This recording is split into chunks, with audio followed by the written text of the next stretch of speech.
பிரச்சனை வந்தாலும் கேள்வி கேட்கிறதில் பத்திரிகையாளர் தயங்கியதே கிடையாது. சொல்லட்டுமா உங்களுக்கு? பிரதமர் திருமணமாகவில்லை என்று குஜராத்தில் இருக்கும்போது 3 முறை தன்னுடைய அஃபிடவிட்டில் போட்டார். குஜராத்தில் முதலமைச்சராக இருக்கும்போது திரும்ப எடுத்துங்க. குஜராத் முதலமைச்சராக 3 முறை இருக்கும்போது மோடி தன்னுடைய தேர்தல் வேட்பு மனுவில் திருமணமாகவில்லை தான் போட்டார். மீடியா விட்டுச்சா? மீடியா விட்டாங்களா? ஏன் பிரதமரான பிறகு நான் திருமணமானவர் மட்டும் போட்டார்? சொல்லட்டுமா உங்களுக்கு? பிபிசி ஏன் ஓட வச்சாங்க தெரியுமா உங்களுக்கு? பாஜக இந்தியாவிலேருந்து அந்த அம்மாவிடம் பேட்டி எடுப்பதற்கு 15 வருடங்களாக தொடர்ச்சியாக ஒரு செய்தி நிறுவனம் முயற்சித்தது பிபிசி மட்டும்தான். பிபிசி மட்டும்தான். அந்த வீட்டு வாசலில் தினந்தோறும் கேமரா எடுத்துகிட்டு போய் எப்படியாவது அந்த மோடியுடைய மனைவி பேட்டி எடுத்து விட வேண்டும் என்று துடித்தார்கள். அந்த அம்மாவுக்கு என்ன கேட்டகரி கொடுத்தாங்க, அவங்க தம்பிக்கு என்ன பாதுகாப்பு கொடுத்தாங்க, உறவினருக்கு என்ன பாதுகாப்பு கொடுத்தான்னு கேளுங்க.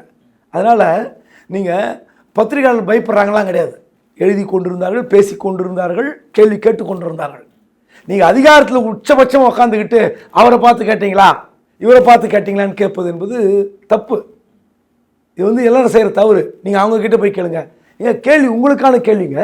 நீங்கள் அங்கே போய் கேட்டீங்களான்னு என்ன அர்த்தம்?